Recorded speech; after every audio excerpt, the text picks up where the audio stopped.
So we get to have the fun panel, the panel that influences and impacts everyone, both with whatever you do at work, but also at home. So I'm really excited to be leading this.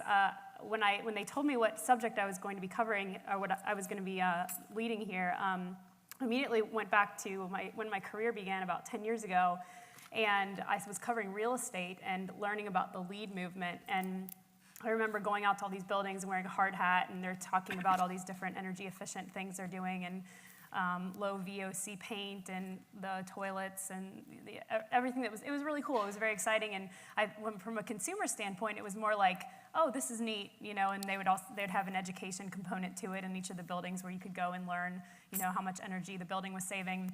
Kind of got me just sort of thinking personally about the way that I use energy. Moved on to covering some green manufacturing, sort of looking at the way that manufacturers were changing the way that they were making products using different materials, trying to, in some ways, cut costs, but also meet new regulations and sort of this increasing customer demand, I guess.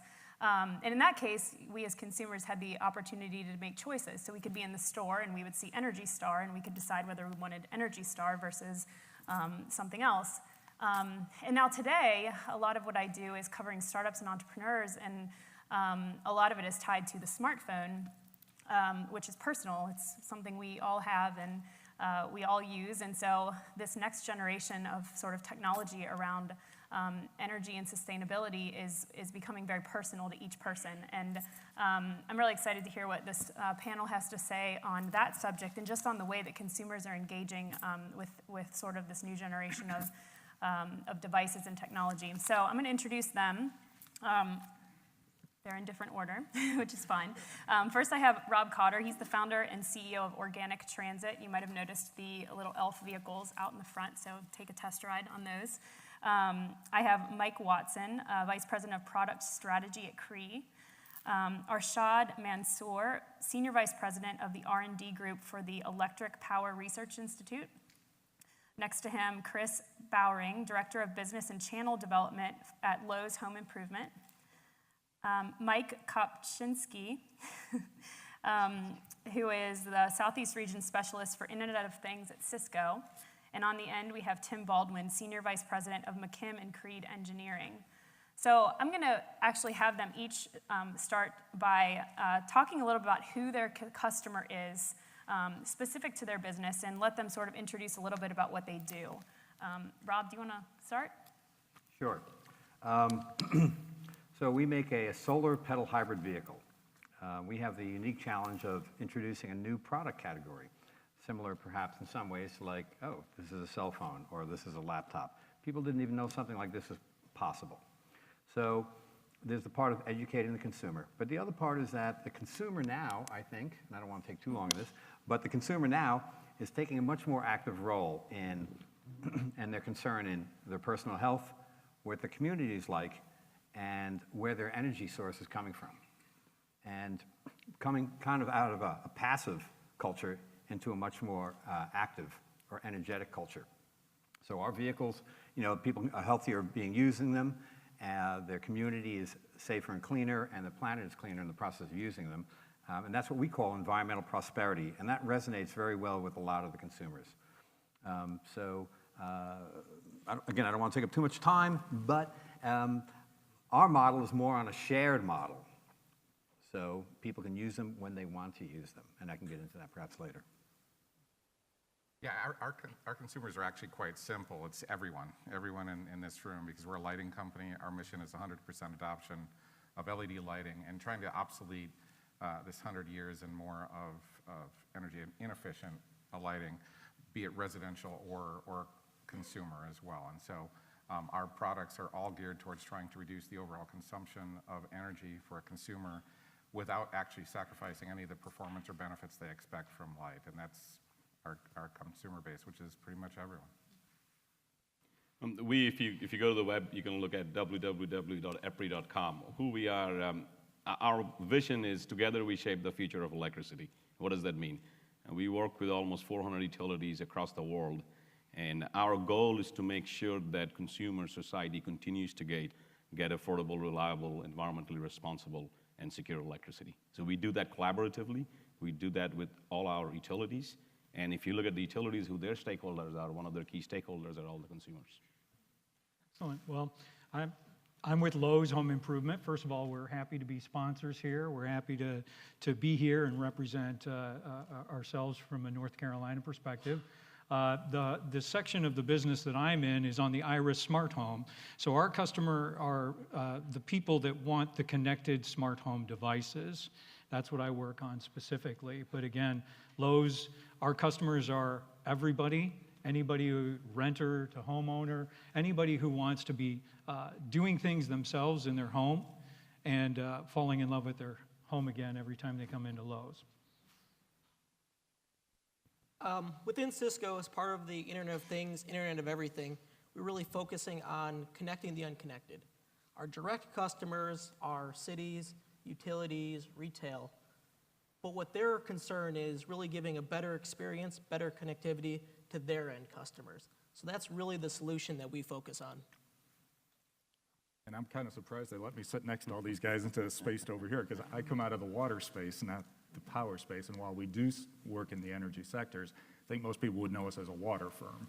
And so we, make safe, clean water or help folks do that. And again, our direct customers are primarily cities, units of government, utility, water utility system owners, operators. But I have to always orient our folks and remind some that they're the direct client contact. Our customers really are the people that are drinking the water that's coming out of our plant, the people that are swimming in the streams that are fed by treated effluent or reclaimed water going into cooling towers or process uses, the workers that are working around that. So I think you said, Mike, our customers are everybody that touches water, frankly, in jurisdictions we work anyway.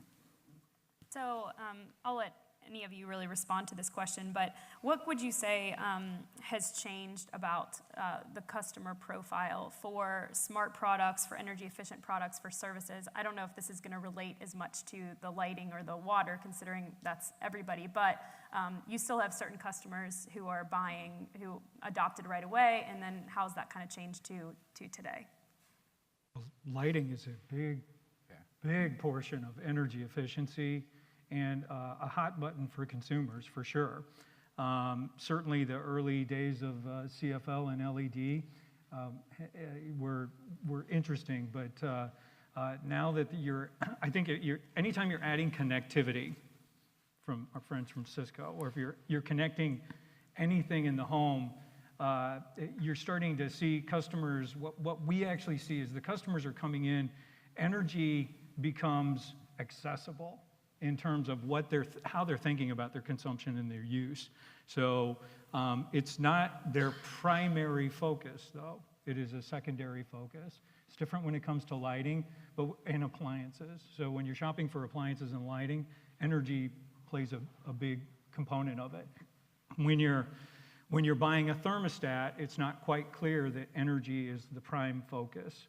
Now with learning thermostats and controllable and Wi-Fi thermostats, there's different use cases that are showing up, and energy becomes something that is now available and accessible, and they can pay attention to it. If they have a connected home system that is registering power, or if they've got some sort of disaggregation capability coming from their utility, then power and power consumption becomes something that it's more like, I didn't know that. We do hear stories constantly with some of our devices where people are running around shutting things off to see where is their consumption. But now they can see it on a dashboard. So, but it's still not the primary reason to buy, at least from some of the perspectives that we have. It's still a bit mystical. Yeah, and I would say that from a customer engagement or experience, they really, on one hand, they don't really change. They need to be aware of new technologies, but customers are always asking for, what's in it for me? It comes in different forms, right? If we have something new that's going to be thrust upon me from the industry, why, right? Why CFL? Why LED? If they're aware of even an emergence of Internet of Things or a smart home, why? What does that do for me? I mean, the ironic thing about even a connected world is you start by actually adding energy. Right? because if everything is connected, it therefore must draw energy it never drew before. It's a very small amount of energy. But you start with a deficit, and customers will just say, well, why? What is the basic benefit that I'm going to get? And generally, they look at a few things. Is it the same or better performance than I have today? Does it meet my needs or better than I have today? No market has ever transformed with something that's worse than existed before. Is it affordable, right? Or is there value in it so it can pay itself back? And so the questions are always the same. It's just what products and services are available are different. And so they need to become aware of them so they can understand the differences and embrace them. I love Kris ending with, I'm sorry, Arshad. Go ahead. Kris ending with mystical, because in the water sector, it's only been a very recent revelation to people that when they opened the faucet, it wasn't direct from God. There's actually a human middleman responsible for making it, distributing it, and paying for it somehow. So the awareness is building, as others have said, sort of starting from a very low point in the continuum. So you're the guy. Just the middleman. Well, let me take a contrarian view. I think we are at the cusp of change on the consumer side, primarily because I look at myself as a consumer. I was one of the early adopters of Nest. As if I flip my iPhone, you'll see 3 Nest. I got 3-stage HVAC units almost for 2 years now. It has completely changed our behavior. You got those at Lowe's, right? I'm positive we got it at Lowe's. And it has changed our behavior. How has it changed our behavior? You know, nighttime after watching TV, we go upstairs. You don't remember to change the thermostat. Programmable thermostats doesn't work. You just flip your phone and change it. You go out for 4 hours, you know, on Saturday, you go out somewhere, you flip the phone and you change it. And it has impacted our energy consumption and bill. But only geeks like us will be early adopters. That's not the story. The story is, if you went to Las Vegas, January, there's a lot of reason to go to Las Vegas, but the one reason is go to the Consumer Electronics Show every January. If you want to see where the appliance world is moving, that's where you will see it. So a thermostat or a water heater or any appliance having Wi-Fi connectivity, so when you bring it home, you install it, that will be part of the appliances. We shouldn't be paying $300 to buy a thermostat that connects with the Wi-Fi.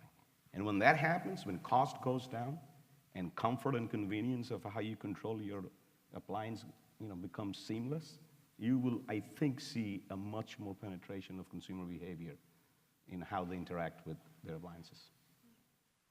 Interesting. So,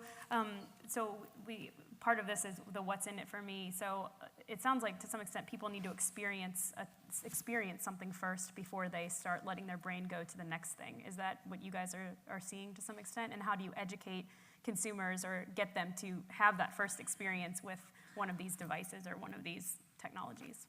Yes, they have to experience them, and so you need to engage with them to understand there is an experience there. Not everyone, obviously, will go to a Consumer Electronics Show, and so there's a lot of outbound marketing that you have to do. And what I would say is, one of the experiences that you have to provide them is not the option to see what can happen now and in the future, but also experience that is better than they had before. You don't want to provide an experience that actually will slow the market down. I would argue in the lighting side, CFL has dramatically slowed down or certainly reduced the trust in consumers and slowed the potential penetration of better energy efficient bulbs because the market threw inferior products at a consumer. And so anything that you can do to not first keep the trust and build trust with consumers, give them an experience that actually is better, will help the market grow faster.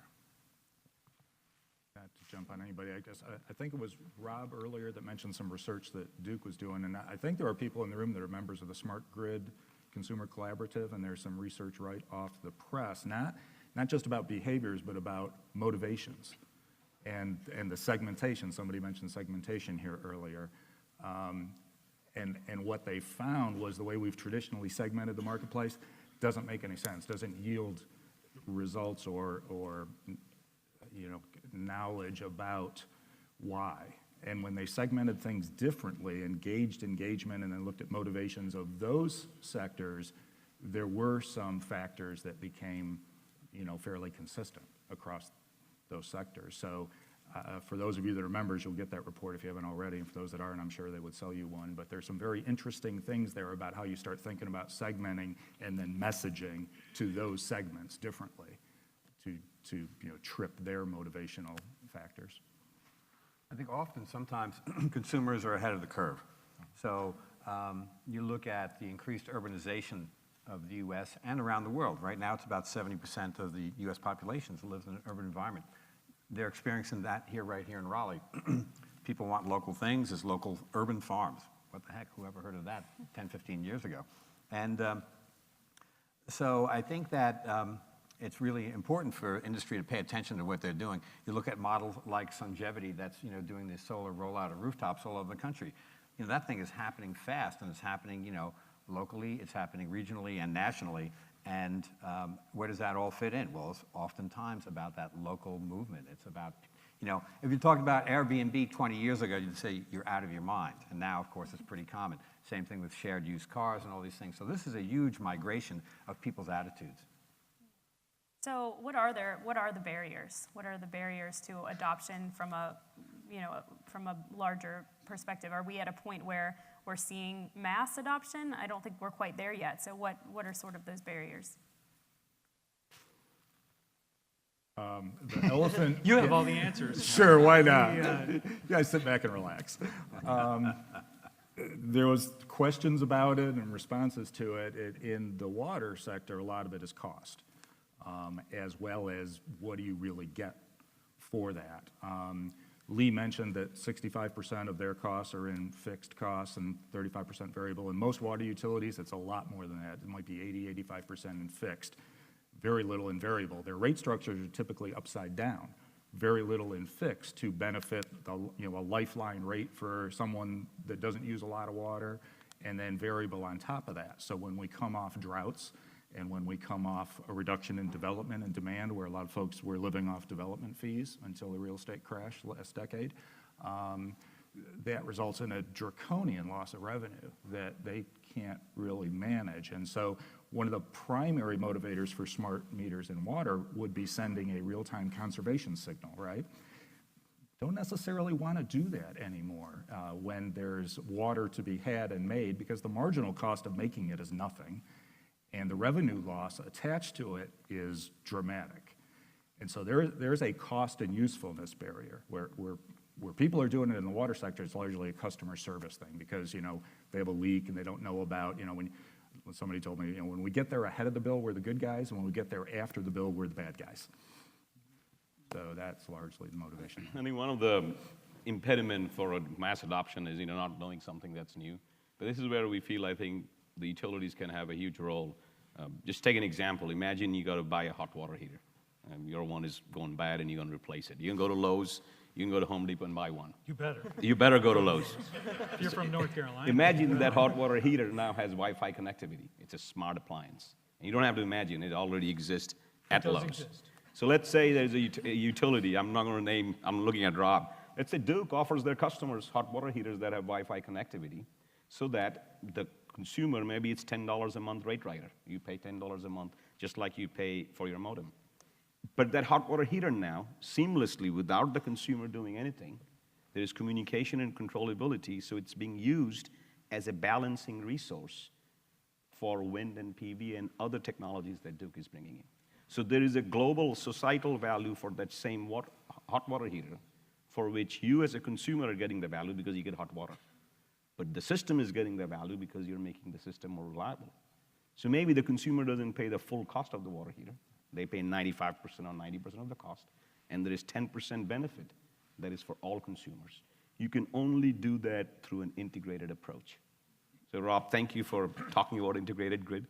That's another, one of the vision of how do we bring these customer resources, distributed resources, and central resources to work together. And I think that it also works to educate consumers about the opportunities that exist for them, right? If they're given this from the utility standpoint, which they have to interact with. Would you agree? This is hard to communicate to a consumer. So first of all, there has to be great use cases. So the consumer does want to know what's in it for them, whether it's an altruistic value, an extraction of some sort of incentive value, money savings. I feel good about myself. The technology is cool, which means I'm cool, and any number of these different things. We're still early. We're beyond the early adopters, as you well know. the consumers are looking for answers. And so the best possible case to help is with recommendations and capability to educate. In a retail environment, sometimes it is hard to educate when it comes to new and complex technologies. I think if everybody in this room could relate back to wireless routing in 2001, and there's just a few of us that would remember that there was wireless routing in 2001. There was no broadband, it was still narrowband.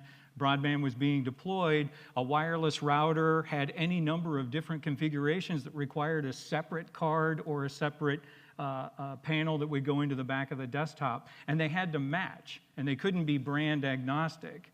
So getting wireless networking to print something off your wireless printer was a chore and a nuisance. And even the laptops back then were roughly 50 pounds. Really, I mean, they're like that thick, and they try running through the airport with that on your back. So it's going to take a little bit more of what I would call uncommon behaviors, uncommon partnerships. So certainly at Lowe's, we reach out to the utilities. The utilities are a recognized authority in energy and energy management, and the consumer expects information from you that they can rely on. However, they also expect you to partner with entities and capabilities that would allow them choice and alternatives and to choose the use cases that they're looking for. So a partnership with Nest meets a specific use case. A partner with the Iris team, where we might have with the connected thermostat, water heater, and some other devices that control your lighting.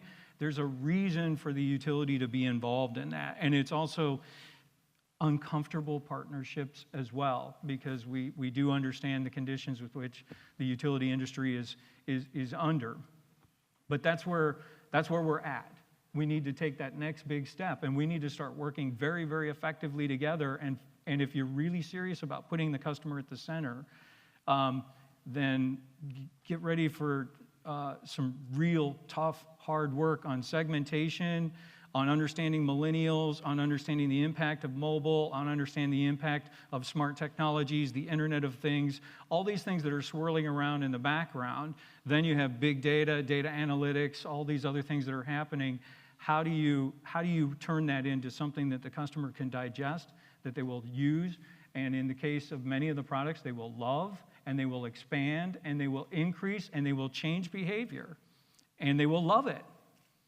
How do we get there? How do you get there together? Like everybody in this room, if we could take all our suit coats off and sit in a room and get to a whiteboard, what is it that needs to be done to get a straight line path to mass adoption and the behavior change that people are seeking? Yeah. Excellent point, Kris. Kind of summed up a lot of things I was thinking. On the macro scale, we've got big data, we've got analytics, and we've seen that in different areas, customers and the public is willing to change. They're willing to go to new business models where it makes sense. Mm-hmm. And what they're really looking for is to turn that information into insightful information that allows them to do something actionable with it. The techies like just displays that show us what's going on, but the public wants to be able to take some action on it. And when we can boil that down, simplify it, give them an app on their smartphone that they've got everywhere that shows, here's what's going on, here's some changes you can make that'll save you money, give you a better experience. They're willing to do that. So we just need to find the way to simplify the experience for the general public. Peace of mind really plays a big role in this too. So for my wife, peace of mind is knowing the garage door is shut. She's a stay-at-home mom. And oftentimes, I just came from Minnesota, so I came home from a plane ride. It was 45 below. I drive up to my house, which is out in the country, and the garage door is open. And I walk in, and I do what a good husband would do, which is, did you know the garage door is open? I don't think I used that term, but I gently asked her, and she's like, no, I don't know. And I said, well, when was the last time you used your car? She goes, 2 days ago. Because staying home in the cold. So it's conceivable that my heated garage was open in 45 below temperature for 2 days, and when I got the gas bill, I knew it was 2 days. So with a $600 gas bill for an open garage, peace of mind for her is having the garage door closed because she doesn't want me coming home and seeing that either. So the peace of mind is very personal, and it affects water, it affects your network, it affects what lighting, it affects everything else. So peace of mind is a key component of what we're entering into. Yeah, no, I would say, taking on a little bit of a contrary view and peace of mind and declaring us past the initial adopter stage, I would say we're nowhere near past the initial adopter stage. Maybe on this room, we may be past the initial adopter stage for the most part, but we're nowhere near. And we're nowhere near getting peace of mind, especially in the connected space when you're talking about, I think uncomfortable partnerships is a great phrase. We're babies and in that early adopter stage of uncomfortable partnerships. Until you see, whether it's a retail environment or not a retail environment, but I'll deal with connectivity and retail, until you see not an Iris and a Wemo and a Hue and an iControl and a Nest and all that aren't interoperable with each other, all that don't have necessarily strong security and privacy dealt with from the consumer standpoint, you don't have peace of mind. When you have consumers that go out and are confused about what is smart to begin with and what is connected, and they know they have to go to a Lowe's just to get an Iris, but if they went to a Home Depot and they bought a Wink type gateway, that the Wink wouldn't work with the Iris, that will kill adoption. And so I would just say we're nowhere near where we need to be to start driving adoption with Connect. And these uncomfortable partnerships need to get comfortable, right? And they need to get to the point where we're not looking at, and everything that's been said here, the interest of ourselves. It's not about making more return on capital if I'm a utility. It's not about making a higher margin if I'm a retailer. It's not about selling more bulbs and making more revenue if I'm a light bulb manufacturer. It's about what a consumer needs to actually say, this is a better vision of how I light my home, how I get water, how I power my home than what I have today. And until we get the partnerships looking at that first, we aren't going anywhere. Rob, being sort of the newest innovator in the space, how do you respond to that from the adoption standpoint? Well, I would echo somewhat what Mike was talking about here, number one. Number two is that there is an elephant in the room, and it's the climate. And when you talk about uncomfortable partnerships, here we are. We're all here. And this is only an escalating issue, and it's very much in the forefront of consumers' minds. And if it's not there now, it will be tomorrow. And this is going to happen through consumers. This is going to happen through policy. This is going to happen through technology. All this stuff is accumulating, and there's no getting around it. And the sooner and faster we move into an extremely efficient way of conducting energy and product and business, we'll be behind the 8 ball. And it's time to kind of, pardon the pun, turn up the heat. And I would add to Kris's peace of mind and bounce off something you said, because a wise old county manager once told me that son, there are no engineering solutions to political problems. And I'd expand that to be social. And one of these social barriers and peace of mind barriers is the privacy issue that was brought up on the last panel a little bit. I think Roy mentioned that. And that is a large concern. I know in the municipal space it is. They hear it from their customers, and there's the fear mongerers, and then there are the rational, concerned folks. And you can't deal with one, but you can deal with the other. And I just wanted to mention again, this may be old news to me, but I may be the only one in the room that it is to, that DOE has a voluntary code of conduct in draft form out there now for privacy issues. And it's, I think, comment period closed a few weeks ago, but it'll probably be out soon. And it's the form it's in probably won't change a whole lot. So that's a good starting place. There are some other states, probably most notably California, big surprise, that have added a bunch to that and made it much more specific and germane to what they consider to be important. So it's going to be, some things like that are going to have to be addressed. It isn't going to be a technological, revolution that carries the entire day to adoption. So how do you keep consumers involved in the evolution of each of the sort of segments that you're in? And are there any sort of best practices for that, or leaders kind of leading the way in having consumers involved in sort of the movement, these different movements? Yeah, I mean, we sell directly to consumers, or through Home Depot, we sell consumer products as well. Our goal, because it is a change, right? In our case, we're changing from, and funny thing is, light is the one mega industry that has not changed generationally, right? So if you look at everything else that's changed to solid state, whether it be mobile phones or PCs, et cetera, you've had a difference in the way communication, computing, photography has been viewed by my parents, my grandparents, my kids. Lighting is not that way. And so in our case, I don't know if it's a best practice or not, where you have to go right to the consumers who have been conditioned to accept failure for over 100 years by buying something that is 95% a heater and 5% light, and buying them in terms of watts, which is a unit of power but not a unit of light, and actually directly engage with them to say, here's what switching to LED means. We don't try to educate lumens, right? That's why you see 60-watt equivalent. It happens to be 800 plus lumens.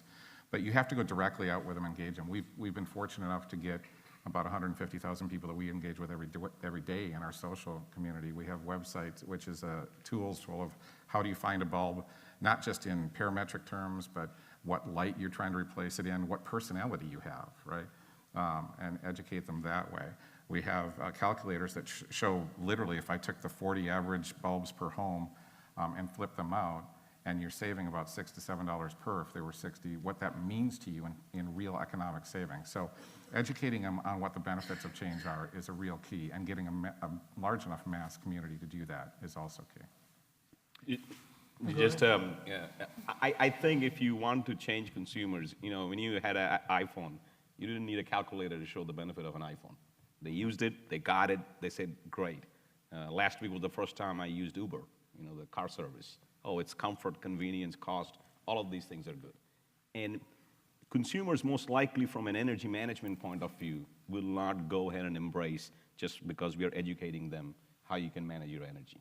I think that has to be a more directed effort done by utilities, third-party aggregators, so it's seamless to the consumers. The consumers will want connectivity so I can wake up in the morning and turn my coffee machine on while I'm upstairs.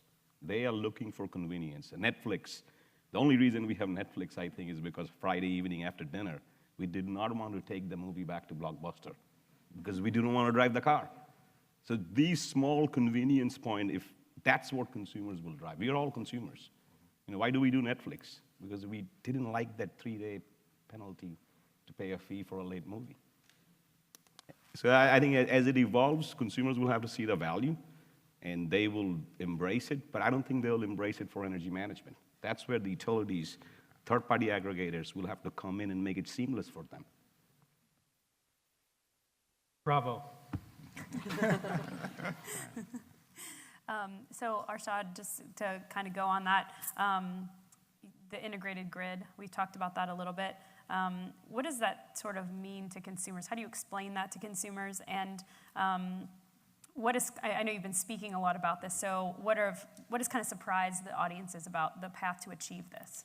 Well, we work with our members and unveil the concept, vision of integrated grid, and how do you go about to build an integrated grid. You heard from Rob, Duke and other utilities, they have kind of embraced that. Regulators, NARUC was, the regulatory community was very much involved. In simple terms is, there is value in distributed resources, whether it's PV, whether it's hot water heater that's smart, and there is value from central resources. The consumers want value from both. And the only way you can get to that both is through an integrated approach. And that needs a directed work by the utilities, by the regulators, by smart grid technology providers. And I'm going to peddle the website again. Go to Google, type EPRI, and type integrated grid. You'll exactly find out what it means, what the vision is. And actually, it's no longer just a vision. You heard from Rob the work that they're doing at Duke. Other utilities, they're all executing on that vision to build a grid that in the future will use both distributed resources and central resources. If we don't, then we will end up where Germany is today. I mean, they have more PVs, I don't know, 80 gigawatt, 30 gigawatt PV, almost 40% PV. I think you brought up a key phrase, so I'm looking for the key framing. Want or expect? In what you were just saying. You're saying that they want this or they expect it. It would be the same thing with lighting, which is, you were talking about CFL challenges. They expected lighting to be lighting. In my space, the connected home, if you have a connected dimmer switch, you expect it to dim the light bulbs from the switch, as well as from multiple devices. Maybe we need to change our frame of thought in that the consumers expect good water. They expect Cisco to do something about something, and they also expect the retailers to do something. They expect us to help. They expect us to have products. And sometimes I think maybe we should, maybe that's just a good thing for everybody in the audience to do. When you say somebody wants something, swap it out for expect. Certainly when you're talking to the consumers. They are ahead of us in the technology. They are all mobile. Once you have an iPhone and you use an app, you know how to do apps from there on out. Their expectations are higher. We're seeing it in how they watch TV, so the conversion from cable or from broadcast TV to internet TV. My children and people growing up never knowing that there was anything but broadband. The expectations versus the wants are shifting, and that might be a frame change for everybody to kind of use. What are the expectations? I got a cool app, I got a cool thing that's happening, but is it meeting the original expectations that were the use case that you might be eliminating? We're going to look to the audience if there's any questions out there. I can't really see, but we have a few more minutes. We understand personal consumption, the awareness of personal consumption, impact of personal consumption, the expense. Why hasn't this translated to the water side, where people understand what their consumption is, what the cost of the water production and delivery system is?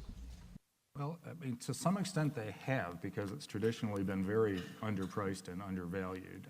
I know of, I won't say none, because I'll make the allowance. There's one that I know that I didn't realize, but I know of few utilities that are at a full cost pricing structure to be able to both provide the product and renew the systems in a sensible, rational way before they run out of useful life. And that, by the way, that iceberg's coming. We've had event-driven engagements on things like that. Whenever there's been a drought, then there've been the PR campaigns and that kind of awareness building.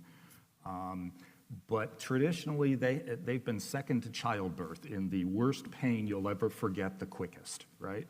Behavior goes back to normal when it rains again. We've seen some plastic change as opposed to elastic in that behavior, but it's taken. For those of you in the Triangle, we had, 200 to 500-year droughts in the last decade, like 6 years apart.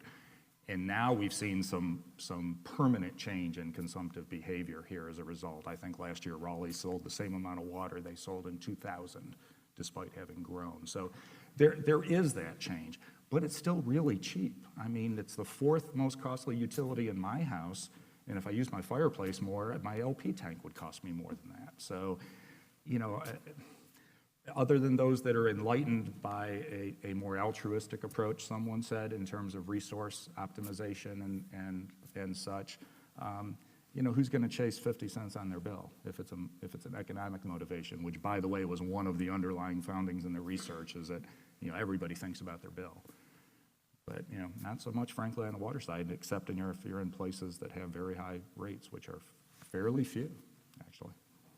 What are the opportunities that exist for collaboration that you guys see, just to kind of close this out? That seems to be sort of a common theme that you're all saying. Rob, maybe you have something to say about this as being sort of an innovator in the space. So this is all about efficiency. It's all about driving costs down. The Rockefeller Institute recently released that for families that earn between $30,000 and $50,000 per year, their number 2 cost is transportation. For families under $30,000 a year, it's the number 1 cost. Who even saw that coming, right? I mean, gas is low. What's the cost? Well, it's the everything. And I think that we look at leads, and where does it begin and end? Does it begin and end at the windows and the doors, or does it complete on the person's trip on the way home? Is it clean and efficient all the way from A to Z? How we move around our own corporate campuses, how we move around our municipalities, how we're dealing with business. This is a huge potential savings, and it's able to incorporate major technology into the way we move around, whether it's a Tesla or whether it's a very high-tech e-bike. And I think that really is a feature of technology right now, the way it's escalated to this point, and it really kind of incorporates everything we're talking right here.